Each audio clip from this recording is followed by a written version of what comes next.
A lot of this isn't going to make sense to you, and I'm sorry about that. I'm just going to start at the beginning, with the house.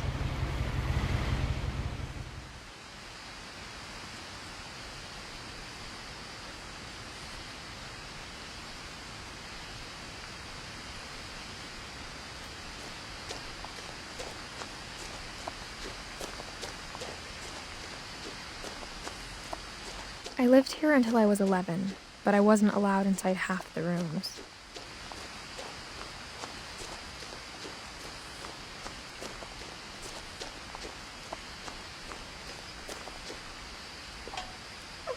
Inside the mailbox were bills from 7 years ago, marked urgent, open immediately.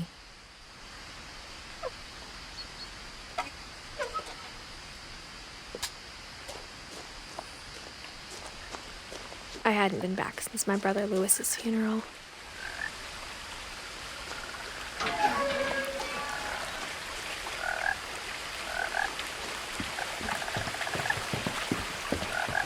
In her will, my mother left me a key, but didn't tell me what it unlocked. Maybe she thought I'd know, or she thought that the mystery would be enough to bring me back.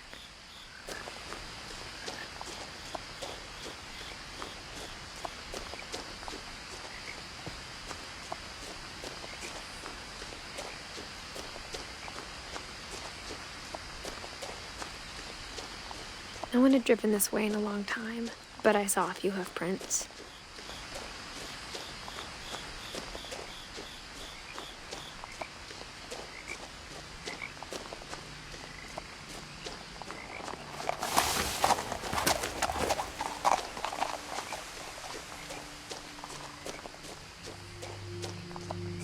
The truth is, even after I inherited the house, I never thought I'd come back to it. But now I had questions about my family that only the house knew the answers to.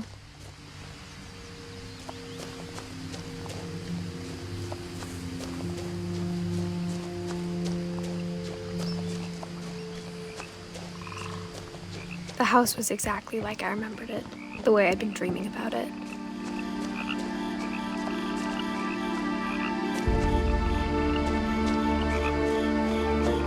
As a child, the house made me uncomfortable in a way I couldn't put into words.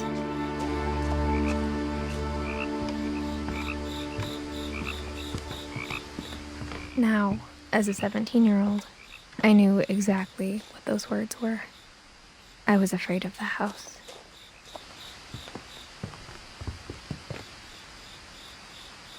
I hoped the key might unlock the front door. It didn't.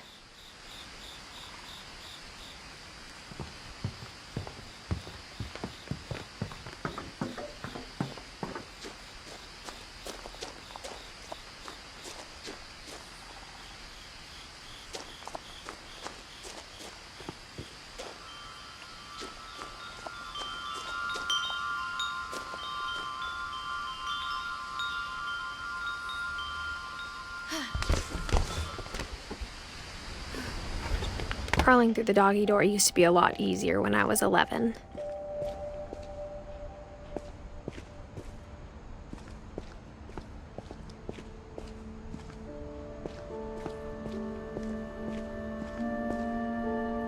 The power had been turned off the night we left. For the first time in years, I felt like I was home. But instead of a family, there were just memories of one. Like how only one restaurant would deliver to our house, so we had Chinese a lot.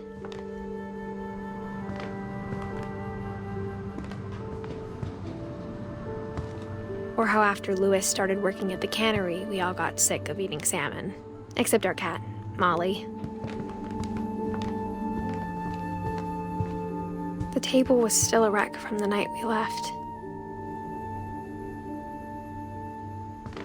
It was like a bomb had gone off, killing everyone but sparing the furniture.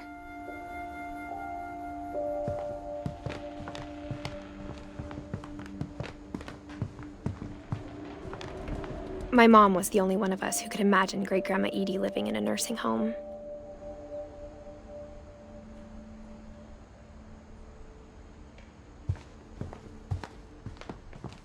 Nothing in the house looked abnormal. There was just too much of it, like a smile with too many teeth. Even the fireplace had a story. Edie told me the bricks came from the original house, after it sank.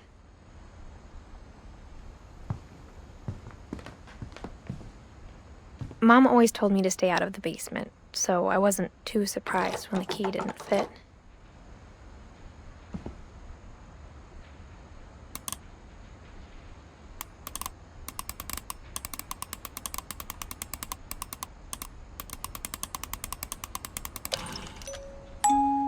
Great-Grandpa Sven built a music box for Barbara, along with the rest of the house.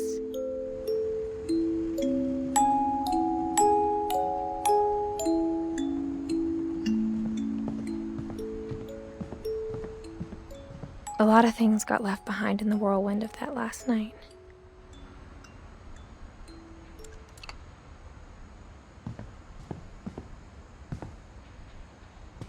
After Milton disappeared, Mom sealed up all the bedrooms. Then Edie retaliated and drilled peepholes.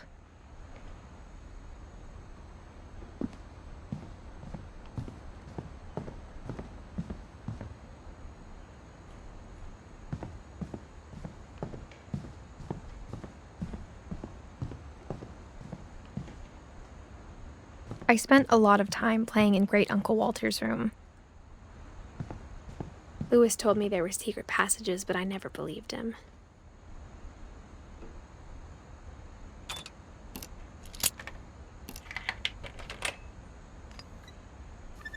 Turns out, my mom was really good at keeping secrets. Now it was time to find out what my mom had been afraid of.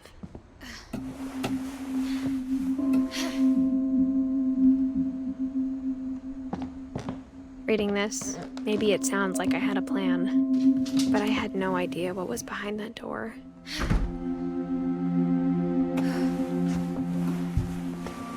Just like I had no idea where all this was gonna lead.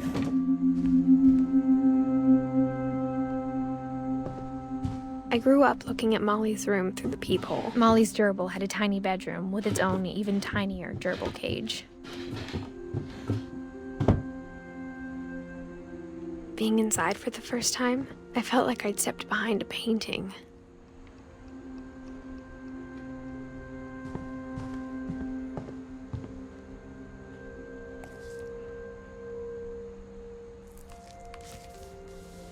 December 13th, 1947. Dear Diary, I'll be gone soon, but I wanted to tell somebody about what's gonna happen. It started when Mom sent me to bed without dinner. I woke up and I was starving, so I looked around for something to eat.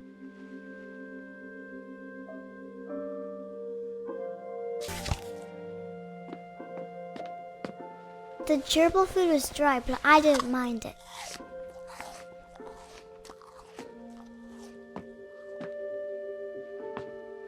My Halloween candy was all gone.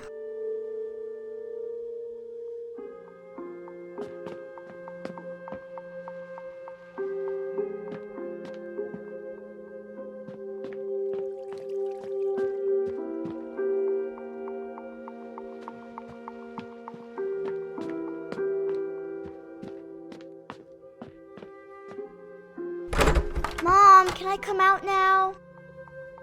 Sweetheart, it's late. Go to sleep.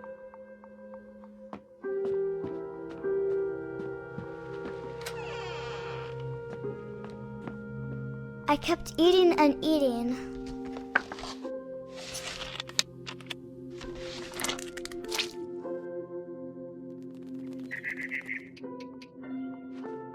I ate a lot of things that night.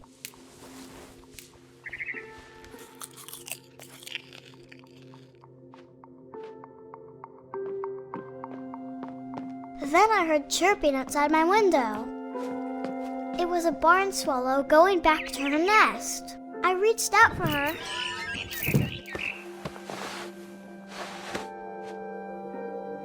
And suddenly, I was a cat.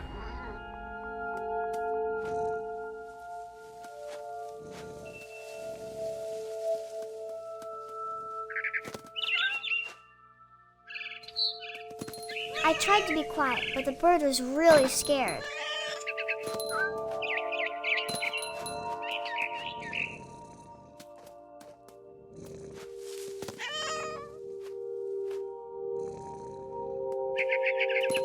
Mom and Dad didn't even look at me.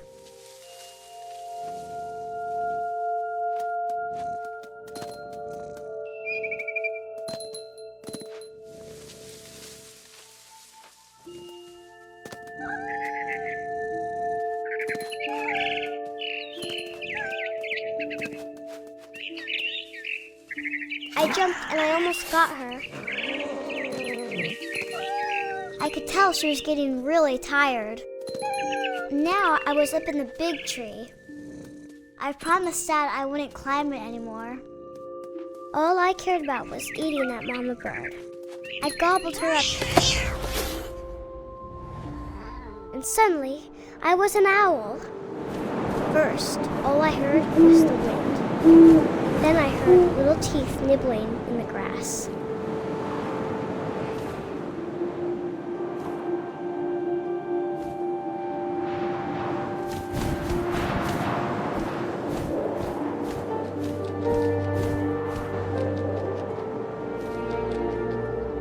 Rabbits.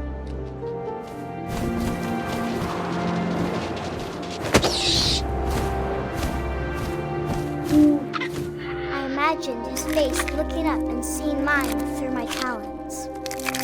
I swallowed him up, and I didn't chew one bit.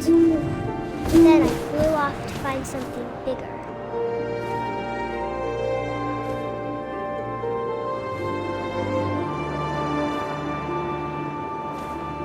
A mama rabbit.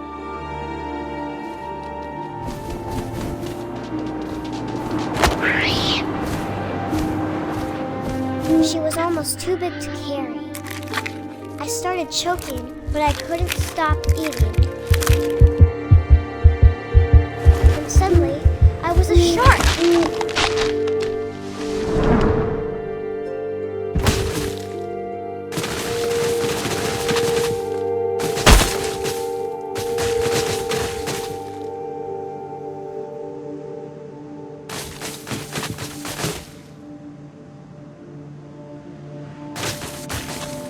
I rolled off a cliff and into the ocean. Now, I was hungrier than ever.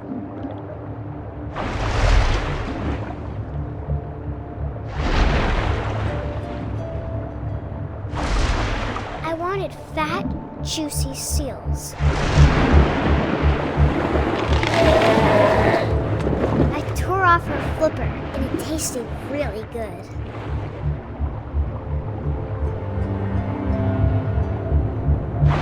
Grabbed on tight. When I was so hungry, I jumped out of the water. When I opened my eyes, everything had changed.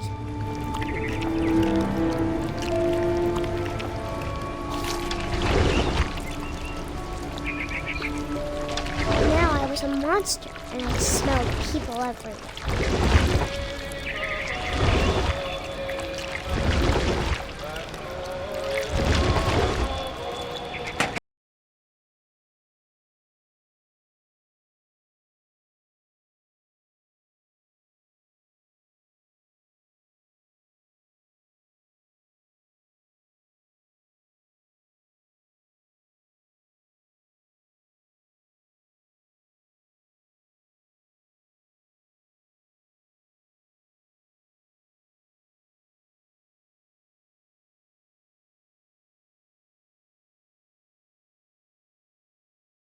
I wanted to stop, but also I didn't.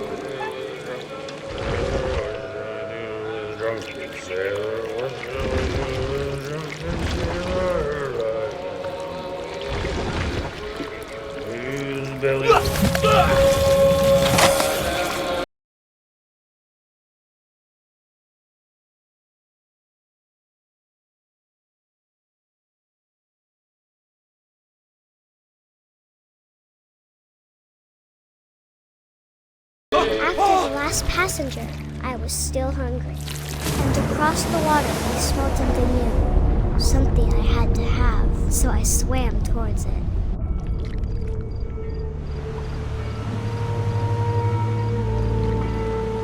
I slithered onto the sand, and the good smell went into an old pipe.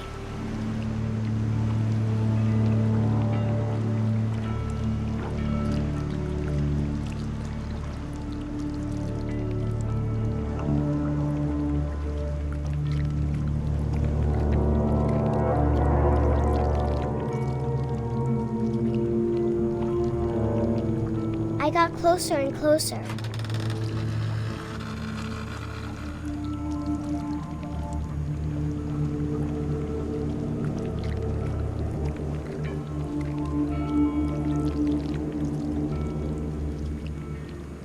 All of my stomach started growling. And suddenly, I was me again. I held my breath for a long time, but I couldn't hear anything. I think it's waiting for me to fall asleep. But it's not going to wait much longer. It needs to feed, and we both know I will be delicious.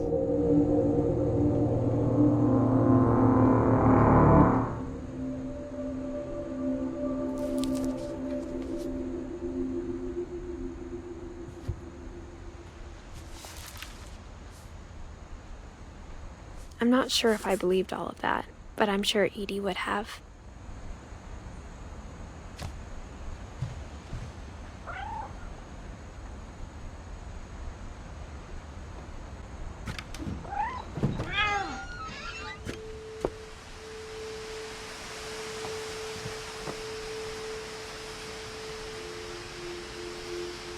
This will be obvious later, but my mom never told me any of these stories. Edie would have, but Mom didn't like bringing up the past. Though, when we adopted a stray kitten, she was the one who named it Molly.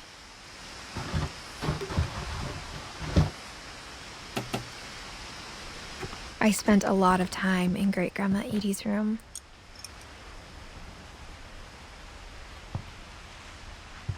Louis died a week before we left, but Edie had already started to memorialize him.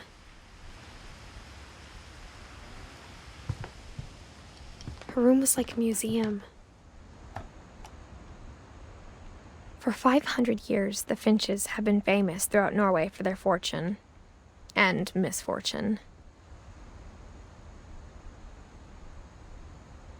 Odin Finch buries the latest victims of the family curse, his wife Ingeborg and their newborn son, Johan. On January 7th, 1937, he set sail with his family and his house, hoping to leave the curse behind. But 40-foot waves off the coast of Washington send the house and Odin to the bottom of the sea. Odin's daughter Edie, with husband Sven and baby Molly, step ashore on their new home, Orcas Island. Odin Finch is the first to be buried in the new family cemetery. His daughter Edie is already dreaming of a new Finch house.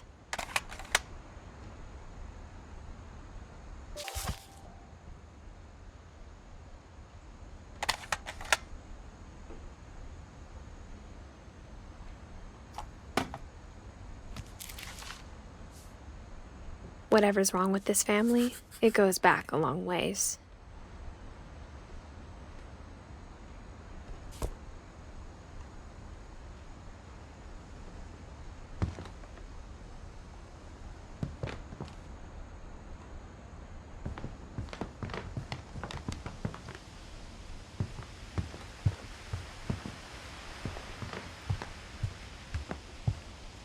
When Edie told people Sven was killed by a dragon, She could also have said he was building a dragon-shaped slide that collapsed. Edie gave a big interview about a mole man living under the Finch house. I hadn't thought of myself as Edith Jr. for a long, long time. Even in her 90s. Sometimes Edie seemed a lot younger than my mother.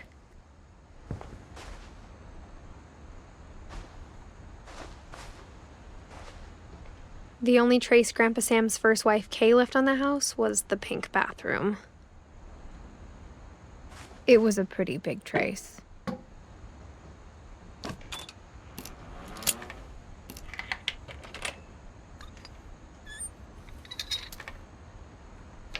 There's a secret in this bathroom.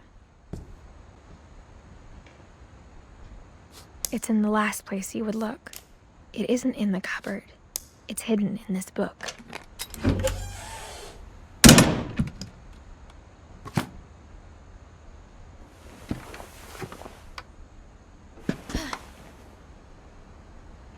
Sven gave Sam an old camera he'd refurbished. He never put it down.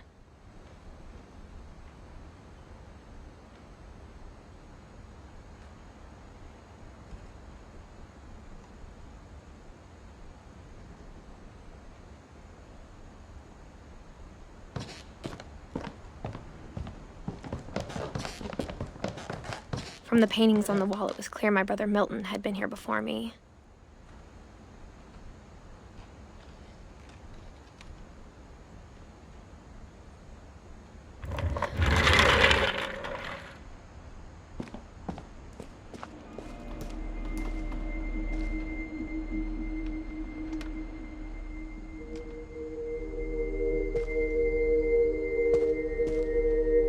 I knew Grandpa Sam had a twin, and that he never talked about him.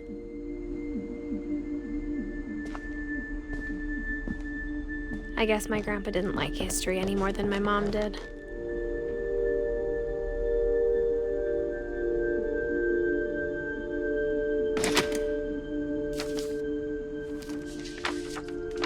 How I Want to Remember My Brother by Sam Finch. The thing I remember is that when he made up his mind, that was it.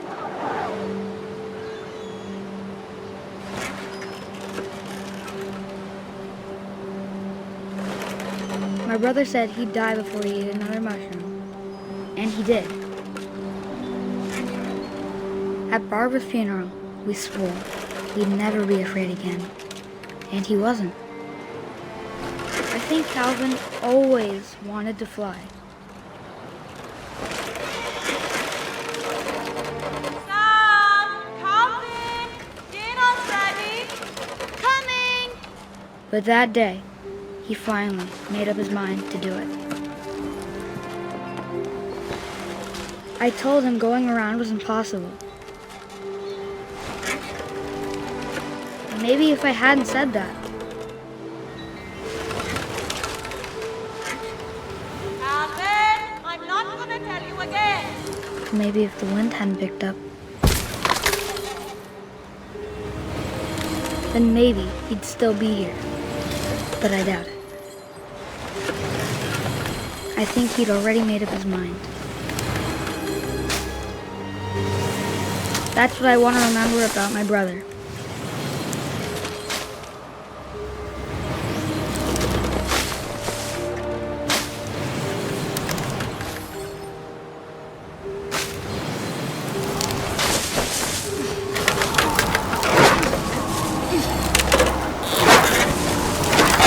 The day he made up his mind to fly. And he did.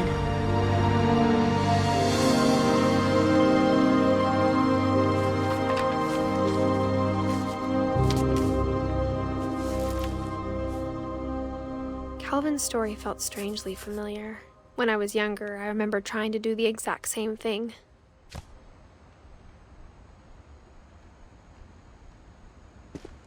After the funeral, Edie roped off Calvin's half of the room.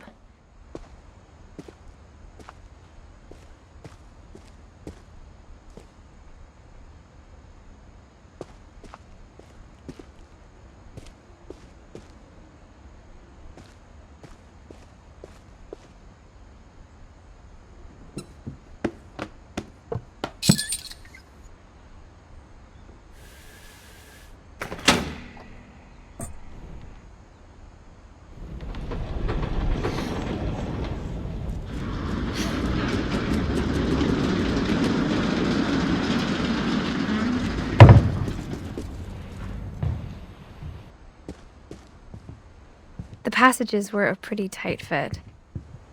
They'd obviously been built for smaller hands and bellies.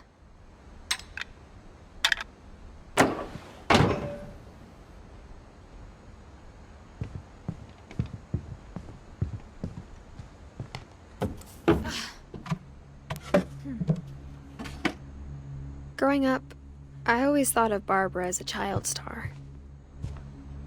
I never thought about how hard it must have been for her afterwards.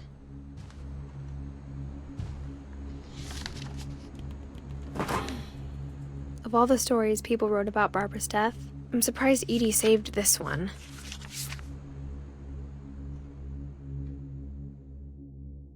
Old Jack here with another ghastly tale inspired by America's most unfortunate family.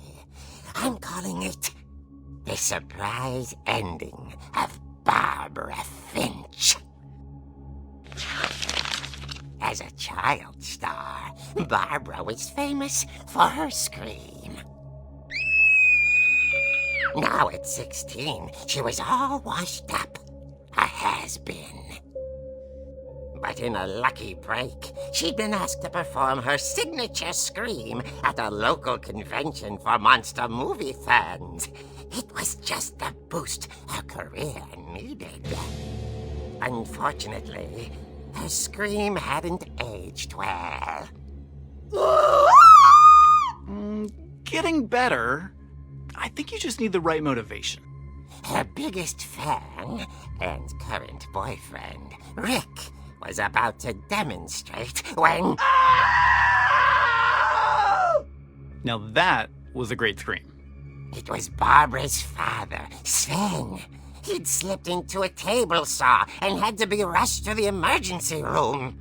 So Barbara got stuck babysitting her youngest brother, Walter.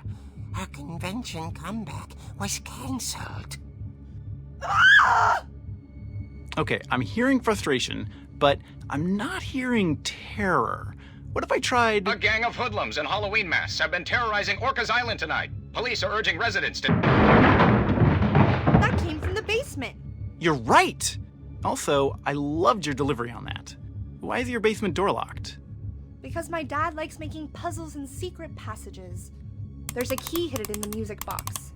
The secret is to keep winding and winding until finally the key pops out. Thanks, babe. I'll be back in a sec. 20 minutes later, Rick hadn't returned. So Barbara went to look for him, right on cue. She reached for the music box. And as she wound the key, she listened for Rick, but the house was silent.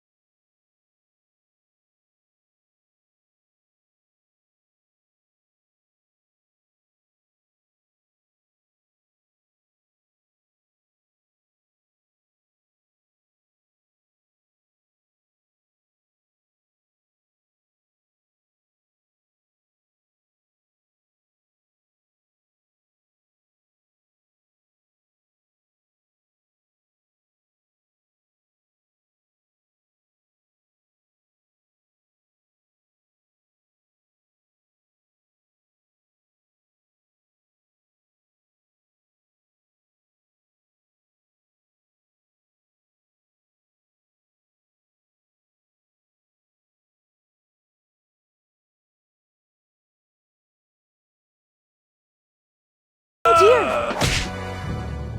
Oh! Rick? Barb, relax. I was just trying to scare you to help you find your scream. Well, I'm not scared, Rick. I'm furious. Then act furious. All I'm getting from you now is that you're hurt and confused and She threw him out, but she kept a little something to remember him by. Barb, have you seen my other crutch?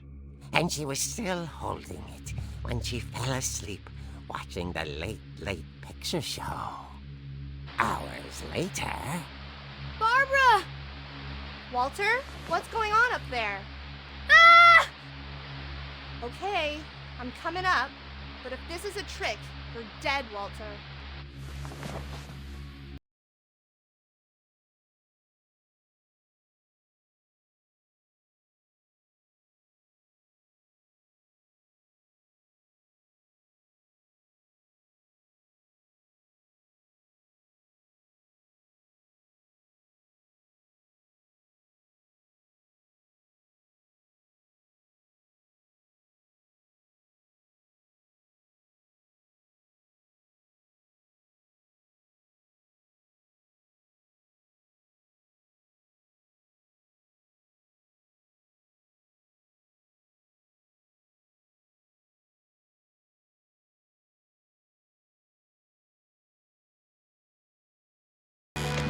Barbara turned, saw the hookman, and was speechless.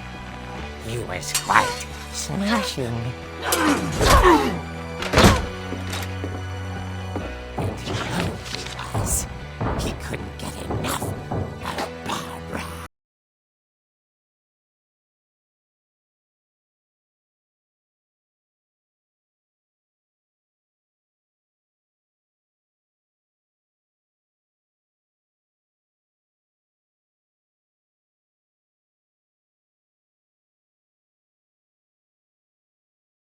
Hadn't been opened in years.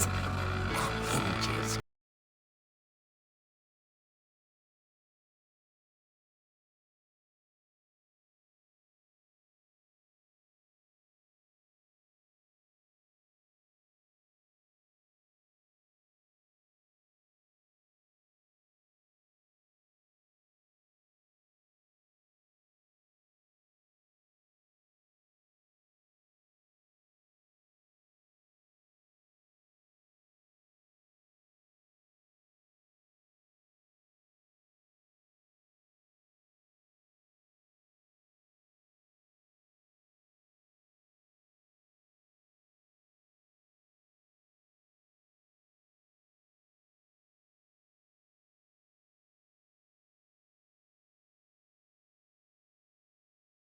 Someone at the door was dying to speak to young Barbara. At the door, she heard whispering. It was coming from inside the house.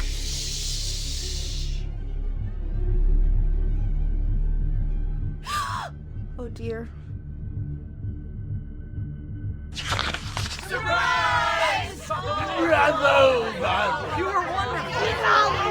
The monsters had come to surprise her.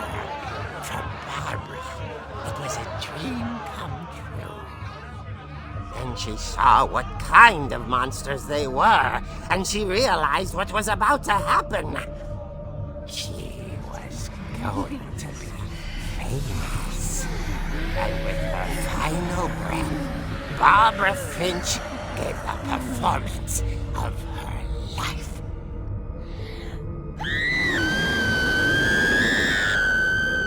I wasn't there myself, but I hear Barbara was magnificent.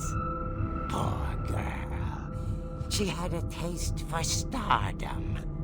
But unfortunately, so did her fans. Of course, the police blamed it all on poor Rick, who disappeared the same night. And little Walter? Hiding under his bed the whole time. He took it all pretty hard, but that's another story. As for Barbara, tucked inside the music box is all they ever found of her. Her ear. Now that's what I call a real eerie tale.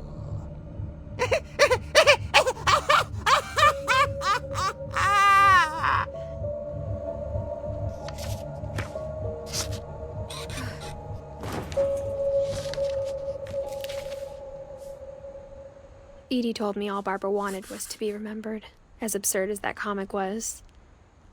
Maybe what Edie saw was a happy ending.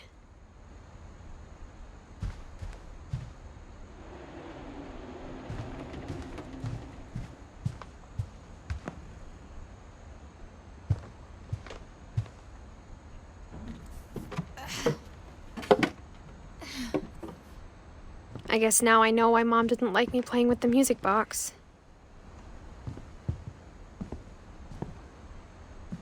Edie's father, Odin, built the original house.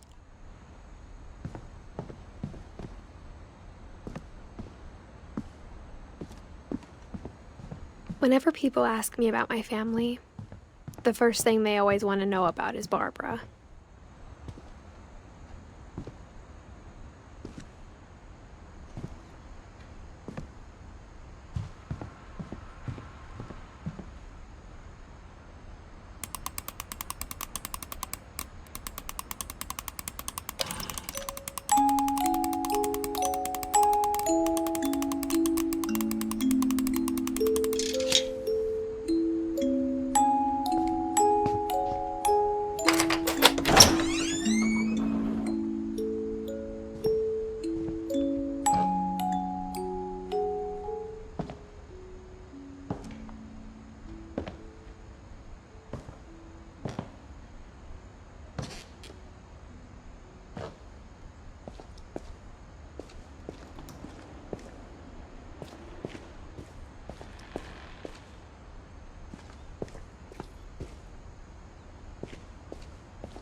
Mom said the basement was off limits, unless I wanted another tetanus shot.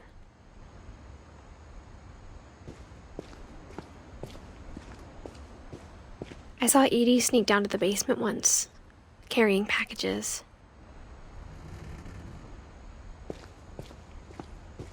I thought maybe she was hiding presents.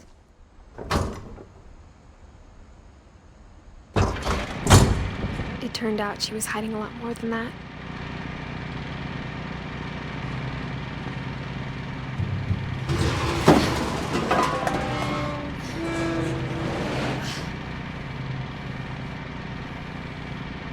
I remember asking Mom once about where Walter had gone. She said after Barbara died, he got as far away as he could.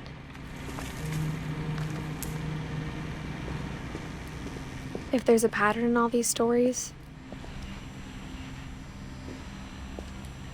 I think it's that none of us has gotten very far.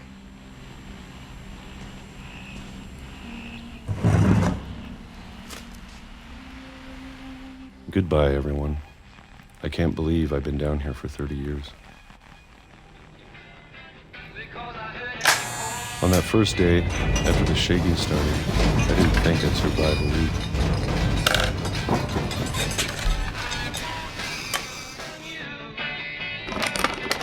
But after a few days, I settled into a routine. That's what kept me sane. Having a schedule, living for today. I always expected to be dead tomorrow. But if you wait long enough, you get used to anything.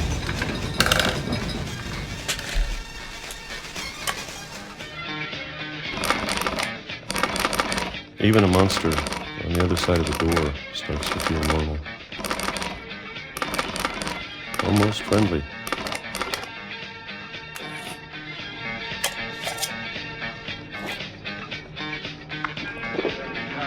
And then one day, everything just stopped. Whatever that thing was, it was gone. Maybe it got tired of waiting. Or maybe I just got tired of being afraid.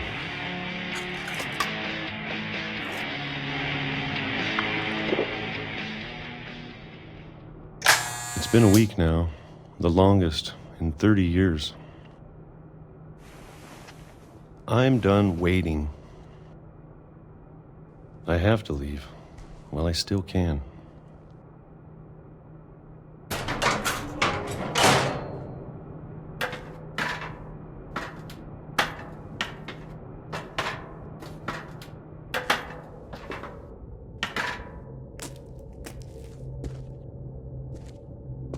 I know it's out there somewhere. Whatever killed Barbara and Molly and Calvin Maybe this is all a mistake. But I need to stop living the same day, even if it kills me.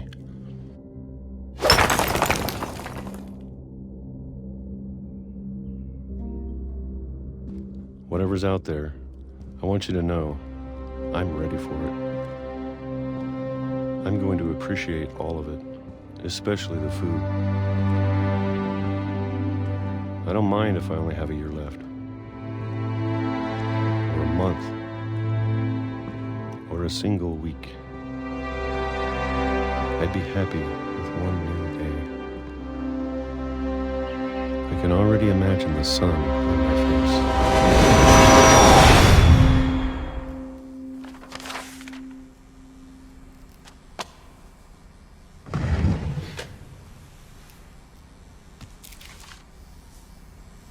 Walter died when I was 6. I can't believe my mom never told me he was down here.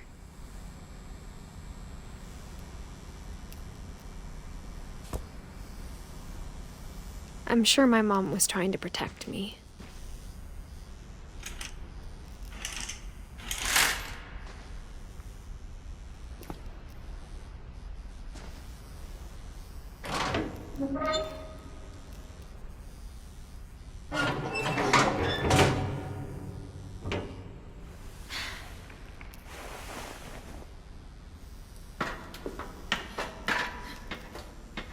Maybe she was afraid I'd end up like Walter. But if she never told me about an uncle under the house, I can only imagine what else she was hiding. I don't want to make the same mistakes she made.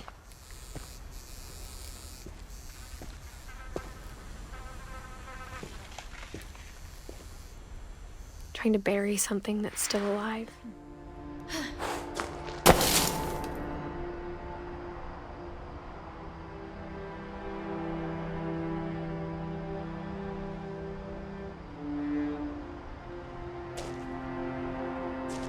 Now that there's only one of us left, or maybe 2, I thought it was time I heard the stories for myself and found out what happened to everyone else. But now I'm worried the stories themselves might be the problem. Maybe we believed so much in a family curse, we made it real.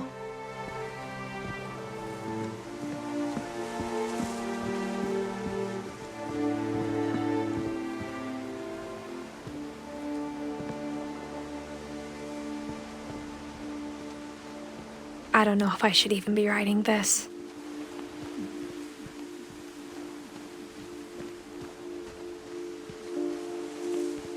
Maybe it'd be better if all this just died with me.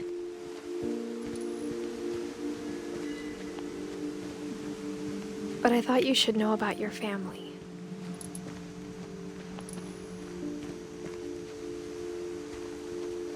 And the history you're a part of. Though to be honest, I feel as lost as you probably do right now.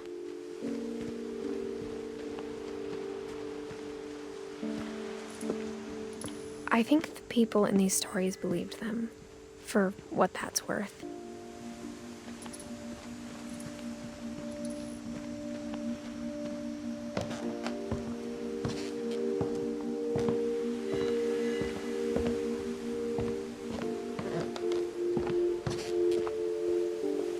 And when you look at the house, that history of imagination and stubbornness and madness, any of it seems possible.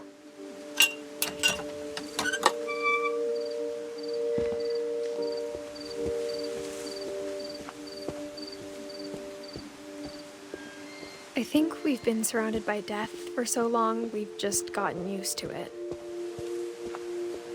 What kind of family finishes building a cemetery before starting the house?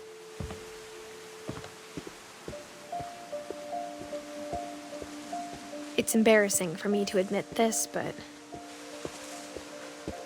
the pet cemetery made me more uncomfortable than the human one. 3 of the gerbils are mine, and too had been my fault. Sven built the house, but it was Edie who designed the cemetery.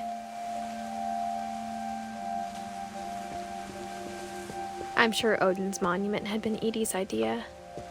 My mom was always trying to move on, but for Edie, the past never went away. She could see it poking out of the water at low tide.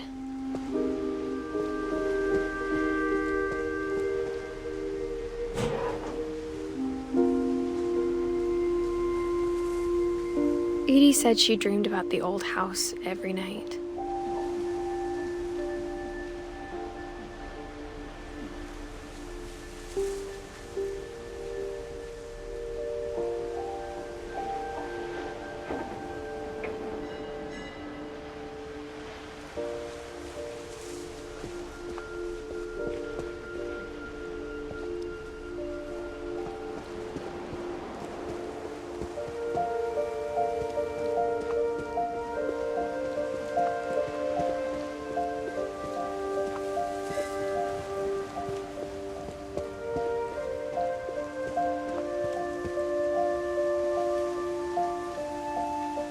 Edie's side was always easier for me to understand.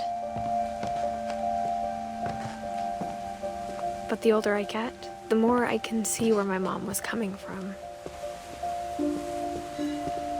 Her dad had been pretty strict, but it wasn't enough to save her brothers. She was just trying to do better. She lost 2 of her brothers, just like I did. I get why she tried so hard to protect us.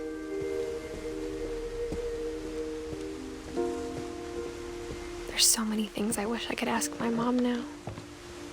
Part of me thinks this is what she wanted all along. For me to come back someday and find everything out for myself.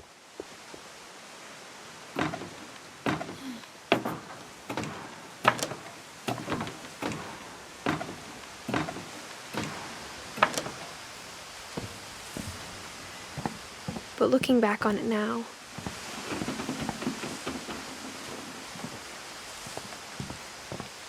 if she told me there was going to be so much climbing, I never would have come when I was 22 weeks pregnant.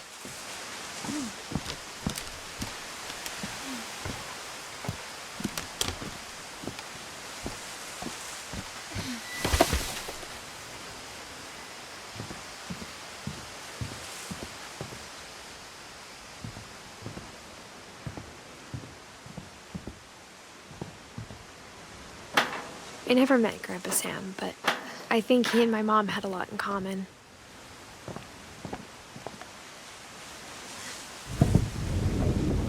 They were both pretty intense.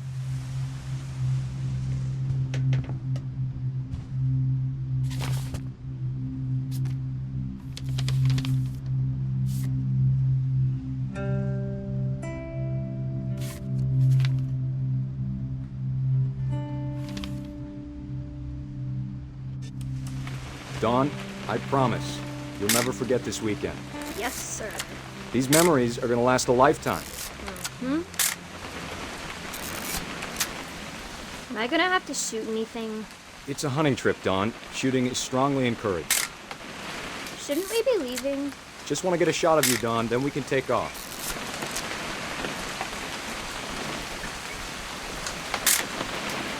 Not quite. I'm over here, Dad.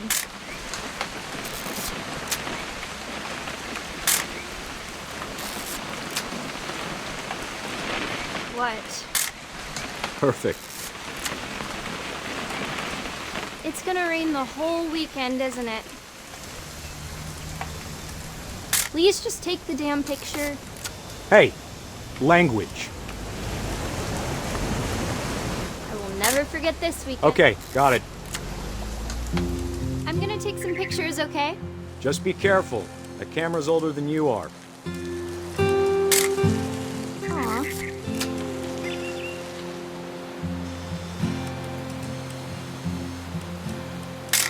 You're right, Dad. It's starting to clear up. Still freezing, though.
Definitely should not have drunk all that coffee.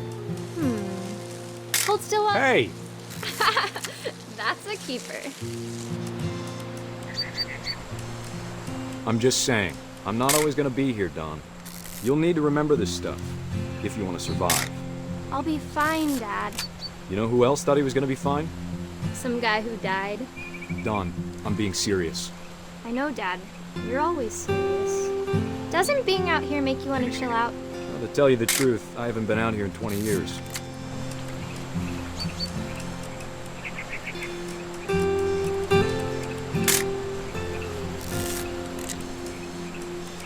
Last time I was with my brother Cal. Don, don't you think you could find something more interesting to photograph? Your grandpa Sven taught us how to fish. How to build a fire. Dad! Good eyes, Don.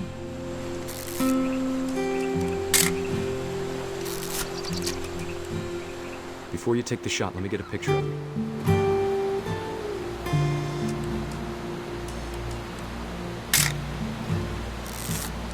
Dad, I... Let me get behind you. Do I have to do this? Don, you don't have to do anything. But if you want... Great shot, Don!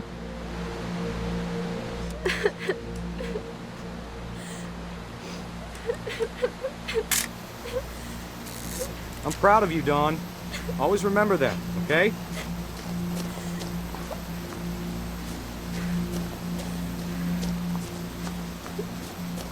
Dad, it's twitching. I think That's it's totally so... normal, Don. Just focus on the camera. Try not to think about... Dad!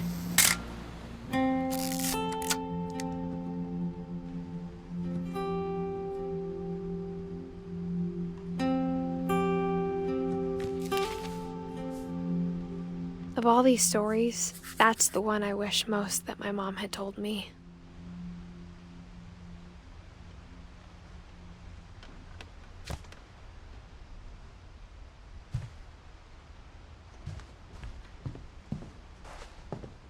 Instead of hiding from death, Sam seemed to go out of his way to meet it.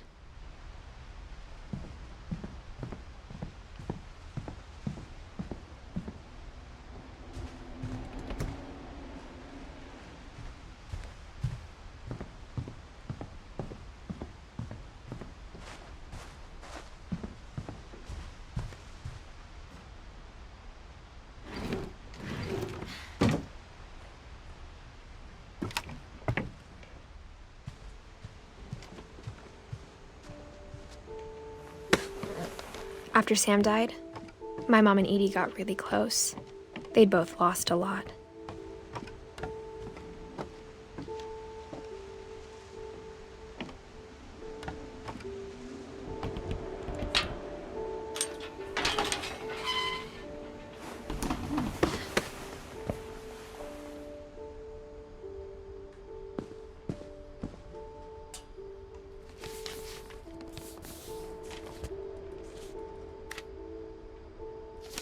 Dear Kay, do you remember the way Gregory used to laugh when he thought he was alone?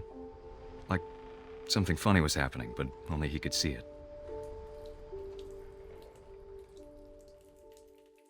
I think he saw things the rest of us don't.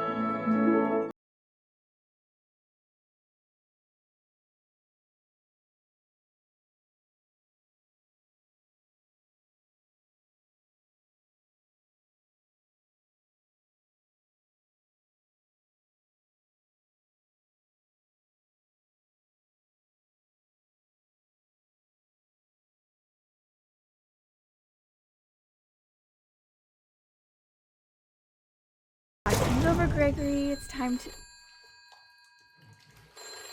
Hold on, sweetie. Hello?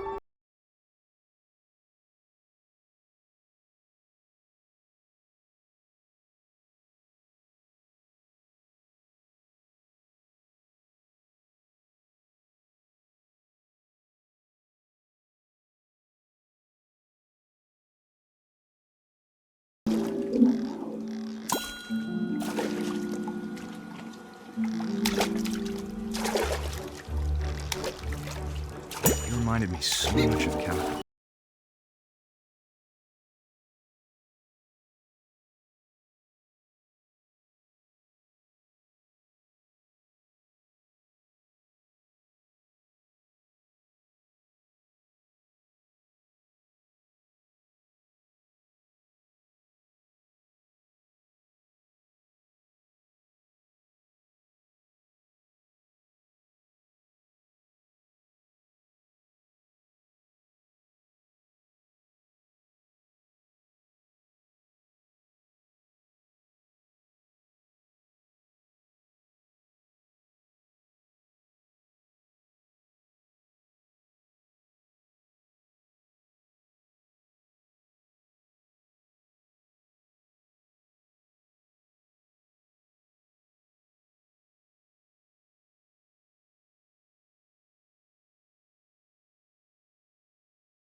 Gregory? I know you did everything you could. Maybe if I hadn't called that night. Damn it.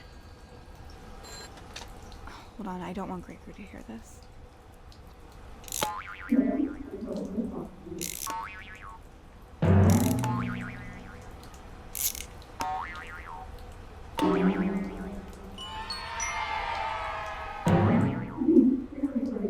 I wish you could have told me.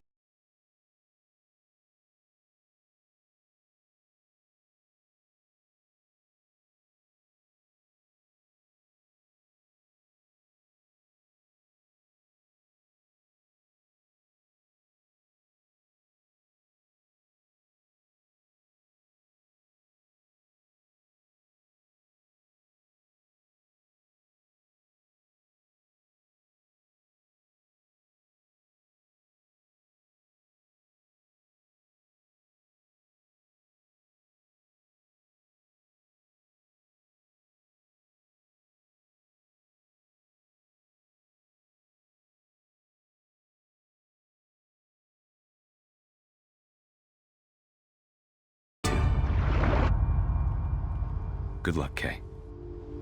Love, Sam.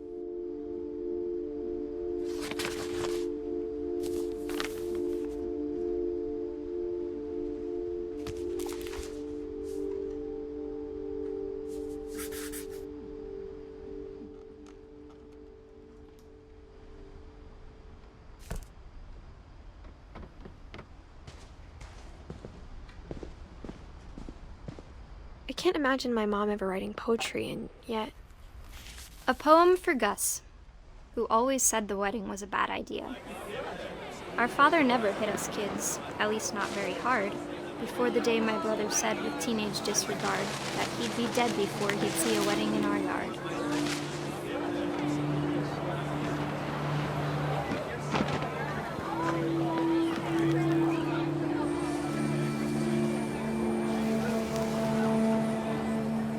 My father made him come, of course, but Gus stood far apart, just flew his kite and bottled up the storm inside his heart.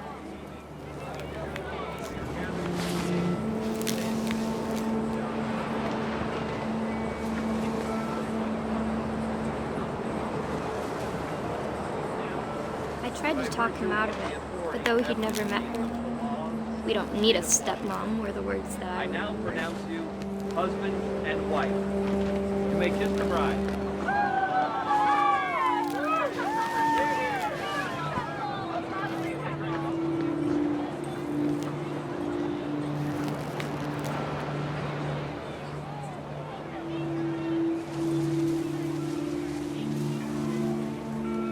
When the time for photos came, Dad ordered him to come here.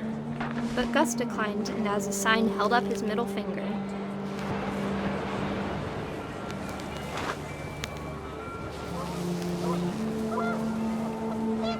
The wind picked up, and panicked geese appeared and quickly went.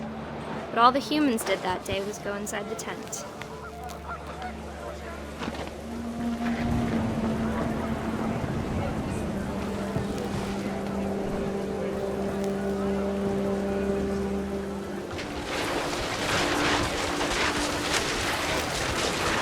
Rain came down in buckets then, but no one seemed afraid that nature might destroy the tent our dad had crudely made.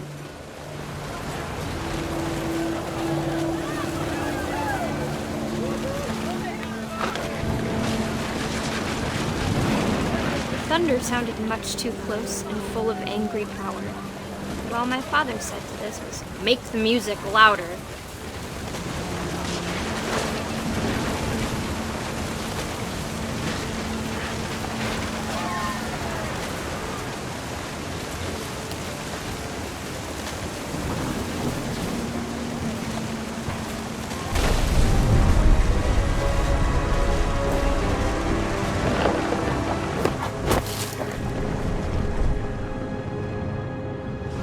I wish that I could truly say I thought about you on that day. Out there on the beach alone, just you, the wind, the sea, and foam.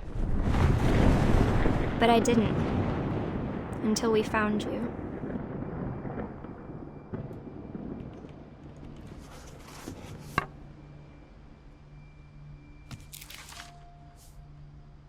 She never talked about him, but Mom told me once if I was a boy, they were going to name me Gus.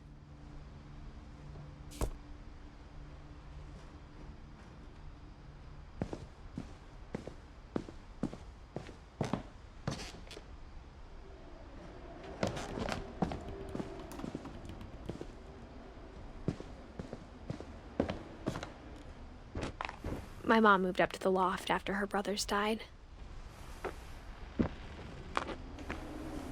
At the time, it was as far away as she could get.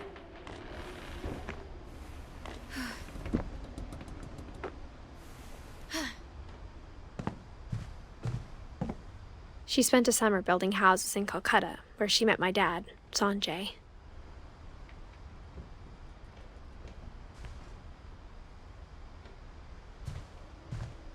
Religion was another thing my mom never talked about, but I think it helped her a lot after her dad died.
Sam spent his life shooting photos, but Mom said he got nervous being in front of the camera. I guess we're all afraid of something.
My mom moved to India a week after graduation and got a job teaching English.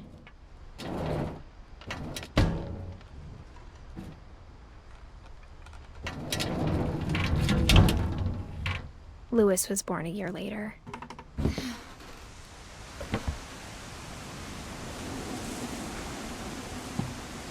When my dad died, I don't think Mom knew where else to go. I'm sure Edie was happy to have her back. The house had to get a little bigger, but Edie was used to that. And for a while, things were good. Almost normal, but it didn't last. The beginning of the end was Milton's 10th birthday, when Edie gave him a castle.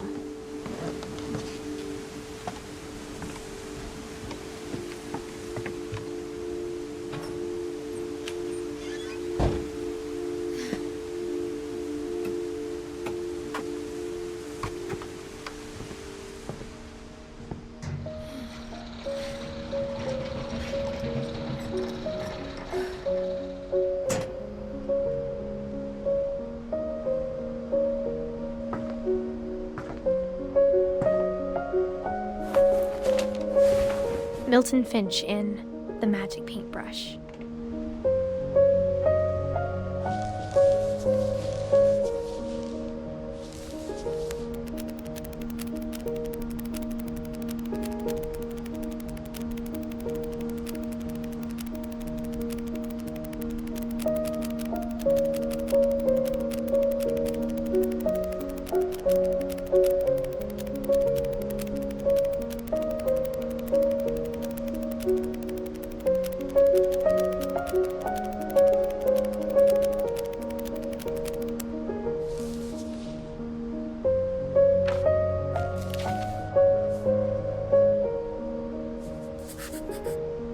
I was 4 when Milton disappeared.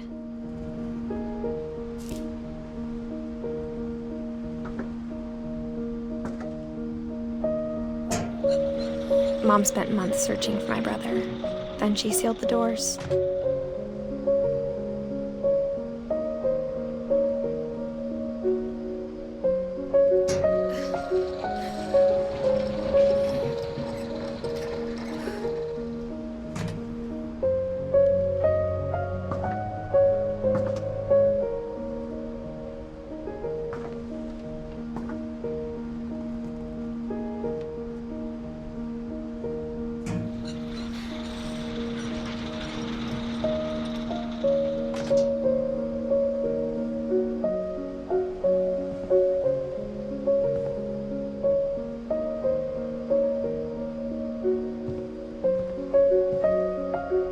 Whatever Milton had found in the house, Mom didn't want it getting out.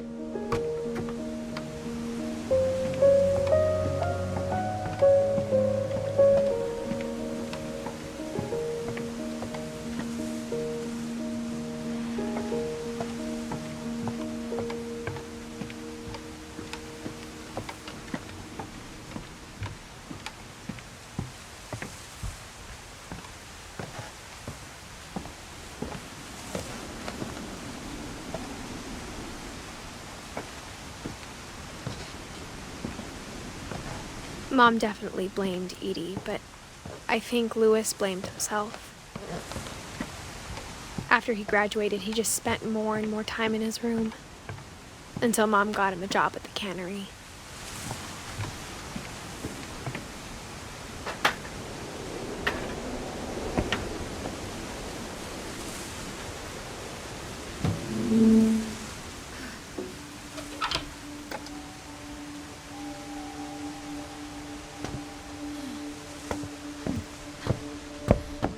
Louis's room smelled very, very familiar. That part of him lived on.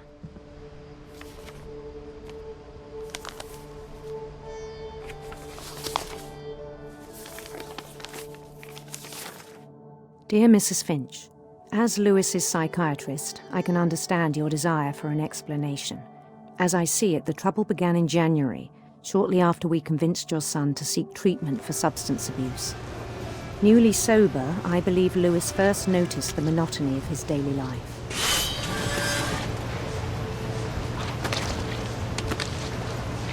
He kept working at the cannery, but he withdrew part of himself. In our sessions, I saw the same behavior. His mind began to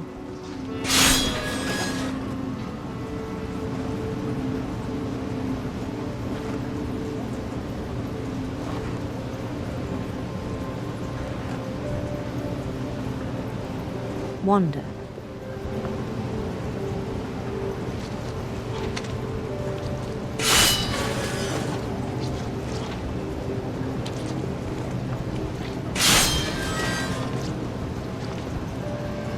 I asked him to describe it.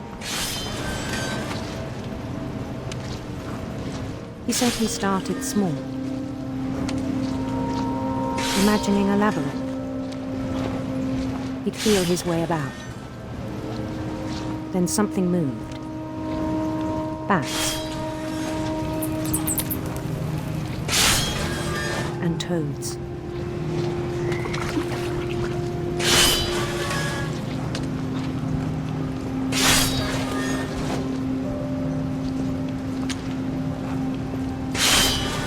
And things that have not names. He knew it was all in his head.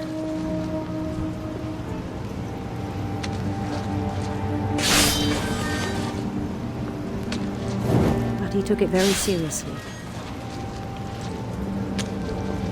I had hoped he'd find himself.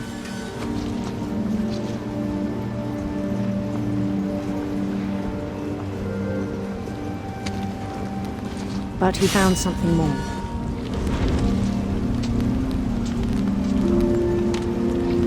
I worried about him then, daydreaming at the cannery.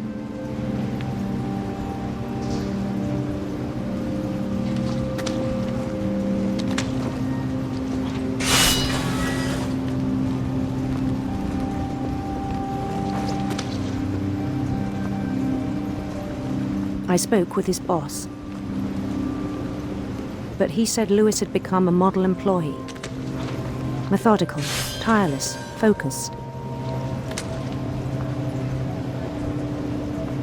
Like a whole new Louis. So I let him go on.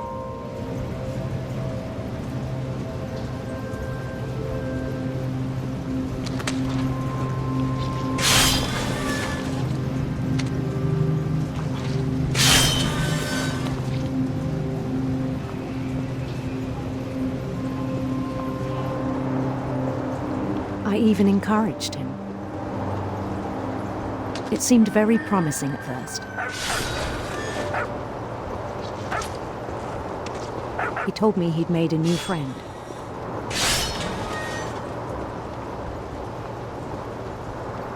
On the edge of a city he named Louis Topia. He built the city up slowly, brick by brick. Then he made musicians.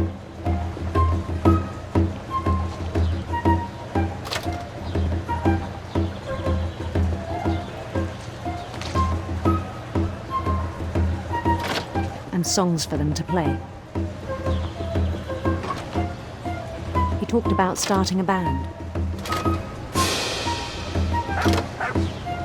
And he was always humming something.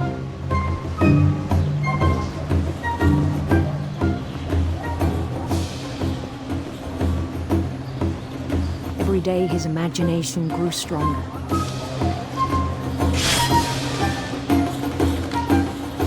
He no longer spoke at the cannery, but his chopping was as reliable as ever. Then one day it struck him that all the cheering crowds, even the stones under his feet, were all in his imagination, so he could do whatever he wished.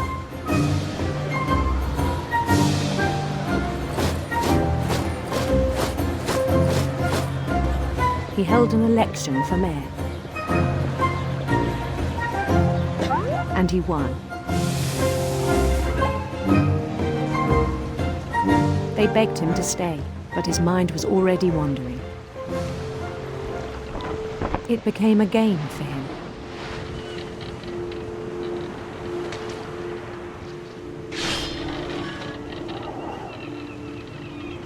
He'd conquer a city, then immediately push on. New Louisville.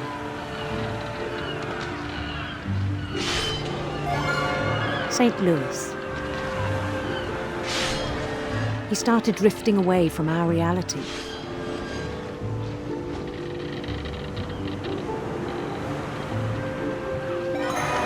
Minneapolis. Until one day he forgot to go home from the cannery. Even as his mother pleaded with him, part of Louis kept sailing on.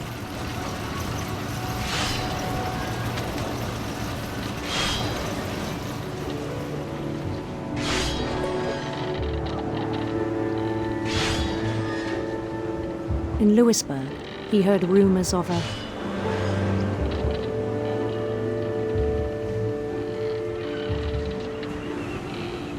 handsome queen.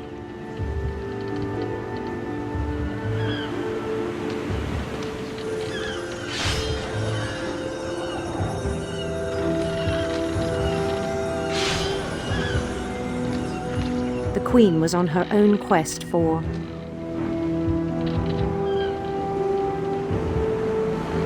radiant rainbows.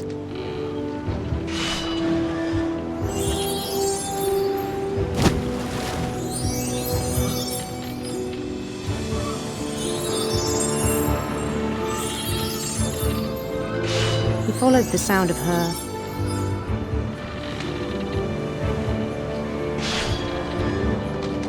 silver harp.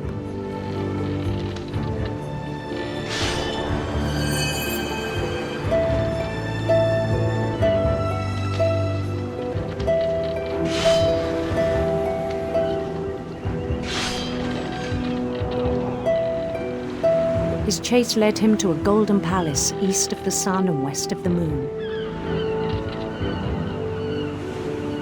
Even then, his logic remained sound.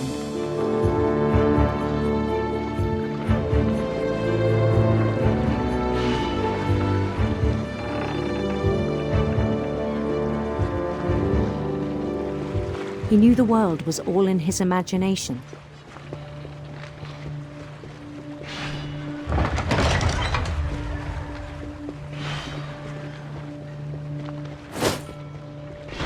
But he was so proud of having created it. In his own eyes, he'd become something greater than a king.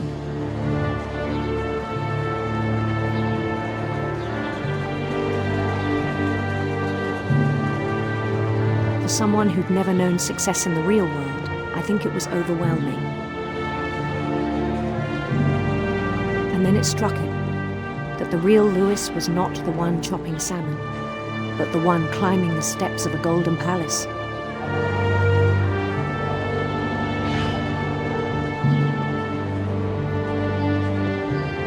My imagination is as real as my body, he told me. It was hard to argue with him.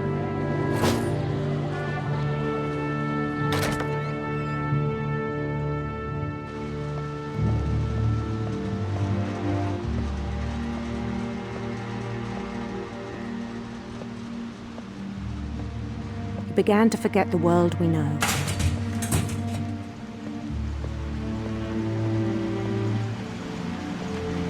I think it pained him to remember Lewis, the cannery worker.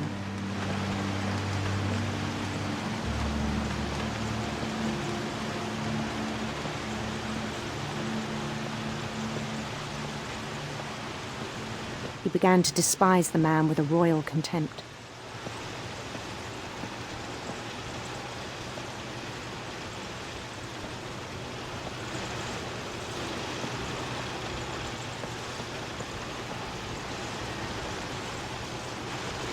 I still thought I could save him.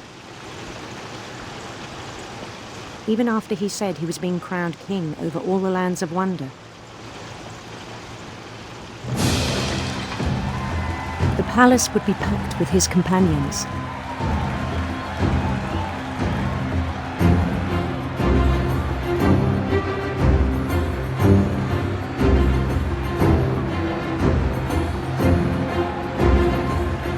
Including the wise Calico who'd insisted on inviting him.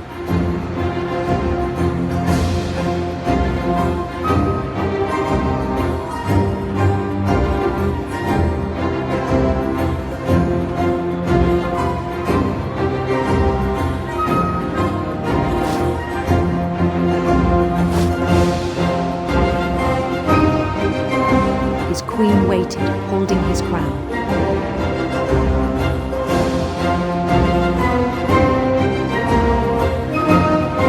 There was only one thing left to do.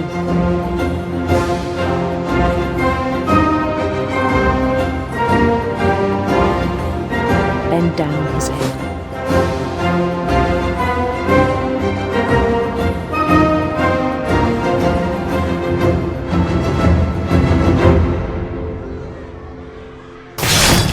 And the rest I think you know.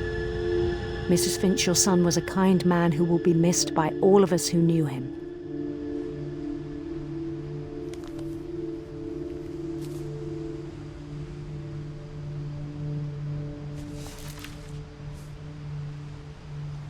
My brother was really cool. I wish you could have met him.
On the way back from Lewis's funeral, my mom told me to start packing.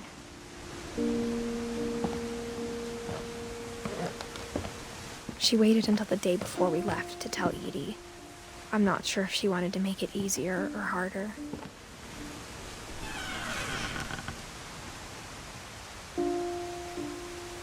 I wish we'd stayed.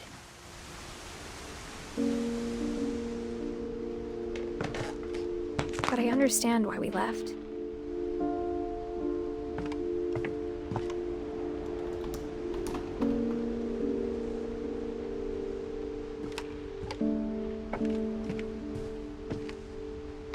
My mom ended up leaving everything behind. What happened that night had been coming for a long time. Maybe it should have come sooner.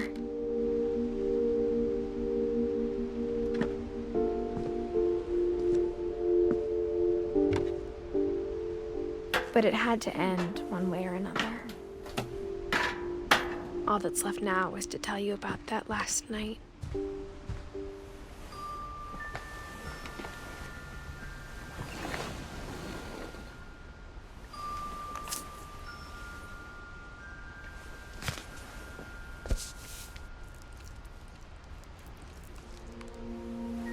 That whole last day, Edie just watched us pack and didn't say a word. Until supper, when she raised her glass and said, "To our final night together, and all our final nights apart." Grandma, you know what I said about alcohol. Some of your medications are very Edith, specific. I left a present for you in the hallway. Why don't you go open it? The grown-ups have to argue now. I'm sorry, you're right. We're all leaving tomorrow. Let's just enjoy our last... I'm not leaving. Edith, you're excused.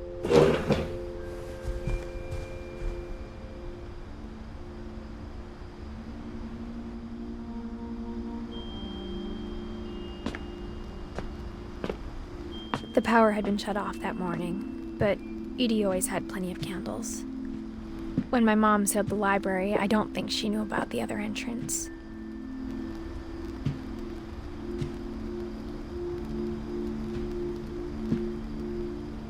Or that Edie had a key to it.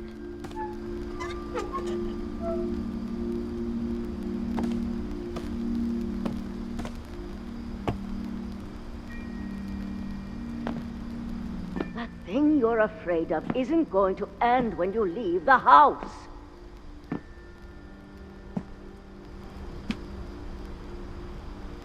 Edith has a right to know these stories. My children are dead because of your stories. I think it's best if Edith and I leave tonight. We'll have the nursing home send a van for you in the morning, okay? Dear Edith, there's so many stories I wish I could tell you, but there's only time for one. This is about what happened on the night you were born. That night, the tide went way, way out. It was the first and last time I ever saw the old house aground. There'd been an earthquake out in the middle of the ocean. They called it the lowest tide in 1,000 years. God, it smelled awful. You know, I've seen that house every day of my life.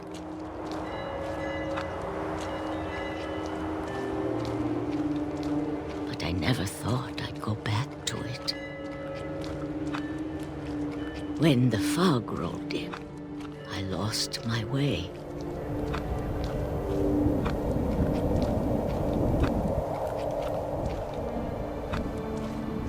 I got turned around.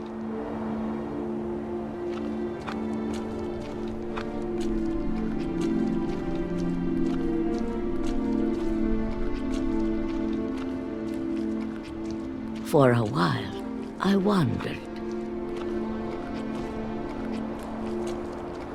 I started seeing things.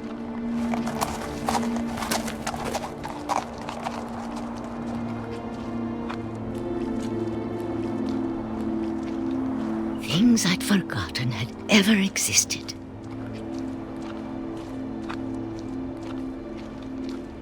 But when I saw them, they felt like old friends. That night, a lot of things came back to me.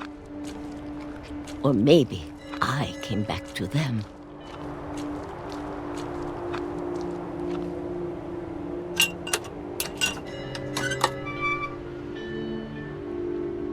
Things I can't explain, but that I need you to try and... Edith, what are you doing in here?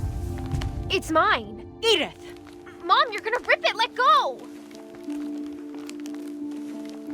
I kicked and screamed, but Mom dragged me to the car.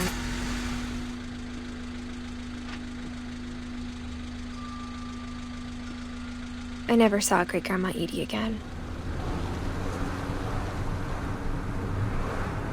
The next morning, the van came to pick her up, but she was already gone. After that, we moved around a lot.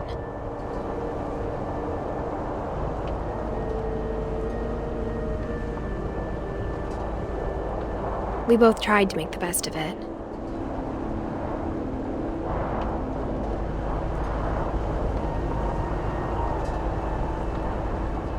A few years went by.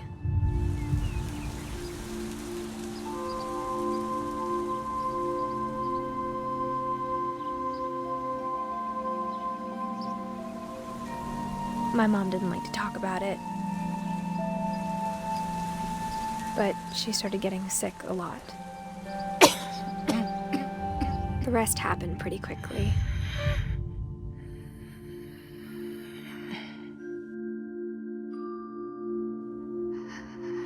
She got better for a while, and then she didn't. And then I was alone. The last Finch left alive.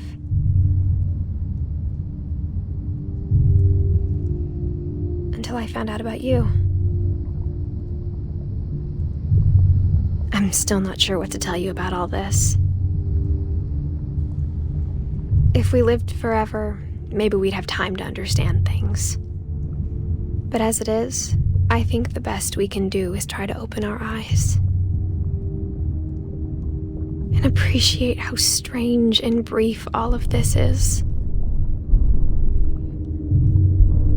This journal was supposed to be for you. But now I hope you'll never see it. I just want to meet you and tell you all these stories myself. But I guess if you're reading this now, things didn't work out that way.